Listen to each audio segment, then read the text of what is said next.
Hey there, Minecrafters, YouTubers, and Pokemasters. Vs.Serken here, back with another Pokemon X and Y Wi-Fi battle. Here against Serken, a random passerby, with a pretty interesting team. The specially oriented Florges is something to watch out for. But my team is pretty physically oriented on the offensive side, so that's good. He's got that physical wall, it's two actually, three even, in the form of Aegislash in defense form, Donphan, and the Aggron, which is his Mega. He's also got that Gale Wings Talonflame, as do I, so that's pretty cool. And the Suicide Lead Smeargle, so pretty solid team, and let's get this battle started. His obvious weakness to water is pretty big, because nothing on his team wants to take one, and 3 of his guys are weak to it, so it'd be interesting to see how he plays around that.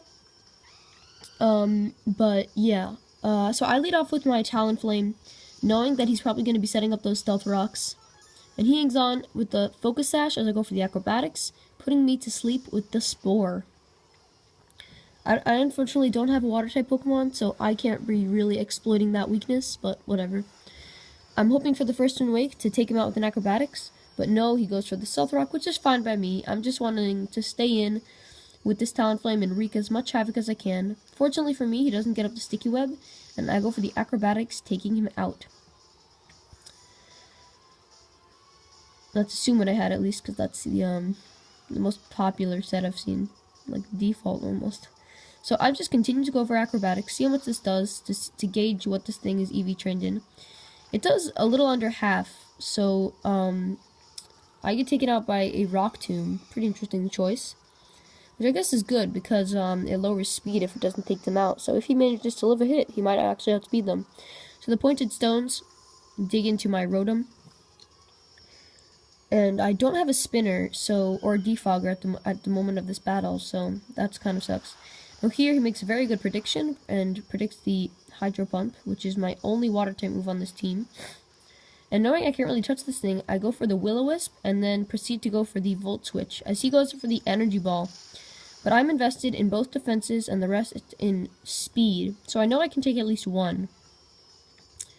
I go for the Volt Switch now, and I mean, look at how little this does. That thing is a monster, and I think it gets Moonlight as well, because that became a Fairy-type move. So I go into Deadlock, resisting pretty much all the moves that he can throw at me. Energy Ball, Moonblast, pretty much anything. And then I can set up my screens freely and start setting up some hazards, because looking at his team, except for the Talonflame, everything's gonna get hit by some spikes, so that's good. Here he brings out the Aggron, which tells me that he probably has the Earthquake, seeing as even though the Iron Head is neutral, it could be that he has the Earthquake to do super effective damage. So I set up my first layer of spikes, and then I proceed to go for the Reflect on the turn that he Mega Evolves, and I see that he is indeed carrying the Earthquake. Due to his incredible attack, he does a good chunk of damage, 50%, even with the Reflect up, as I go for my second layer of spikes. Honestly, I think because I knew I was willing to sack this thing, I should have honestly gone for the Light Screen, because I do have my Skarmory, which can also set up these spikes, so if it came to that, I could have definitely done it. So now the Rotom is going to come in, and he withdraws his Aggron, not wanting to take any residual damage. And he definitely did the right thing, switching out to preserve that thing. And you'll see later in the battle exactly why I'm saying that. But he definitely predicts the Will-O-Wisp well, and switches into his already burned Florges, pretty much just sack it. So I take this opportunity to rest up. I get back up to full health,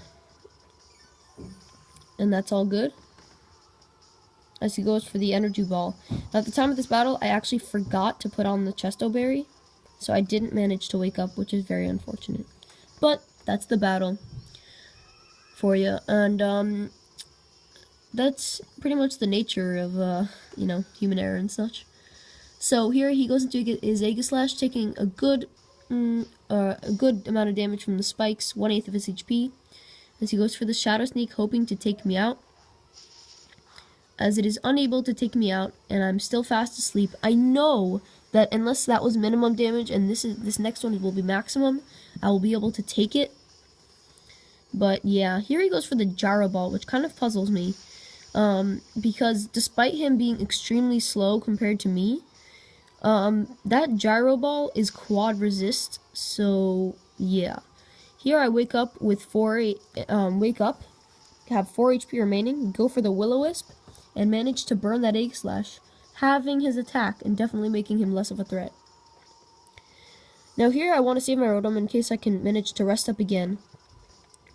And then the Skarmory will come in to sponge any hit that he wants, because he's already revealed to me that he is indeed a physical Aegislash. Even the Shadow Ball, I could live, I think, on at least one from this range. And if it came to that, I could just Roost stall him, so it's not that big of a deal. But here my Reflect wears off. And he goes into his Talonflame. Now here I just went for the spikes, completing the set of 3, and because his Donphan didn't get a chance to Rapid Spin, and I am confident that I can take it out when it comes in, he probably will be getting rid of those. Because of my incredible defense, I'm hoping to live the super effective Flare Blitz, and I do take it, and just to deal with Talonflames, I actually do carry the Rock Slide. Now, because of the shaky accuracy, it's still 90%, fairly good. But I changed it to Rock Tomb just because the power is kind of unnecessary when it's quad weak, and both Volcarona and Talonflame aren't the best on the physical defense.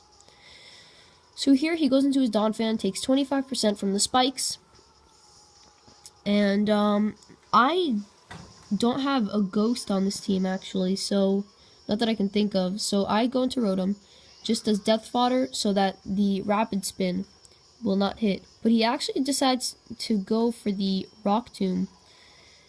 And I opt to go into my Medicham, which I will proceed to Mega Evolve on this turn. This is an interesting set I made. I'm not sure if I'm going to keep it this way. But instead of going for priority moves, I actually have Zen Headbutt, High Jump Kick, Recover, and Bulk Up. I'm definitely changing Recover to Drain Punch, and I'm definitely changing Zen Headbutt to Bullet Punch to deal with those fairies. Here he goes into his Aegislash to take pretty much any hit.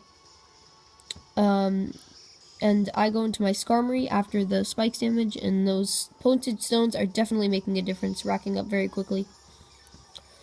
I can't touch him, because if I used High Jump Kick, I would take 50% of my HP.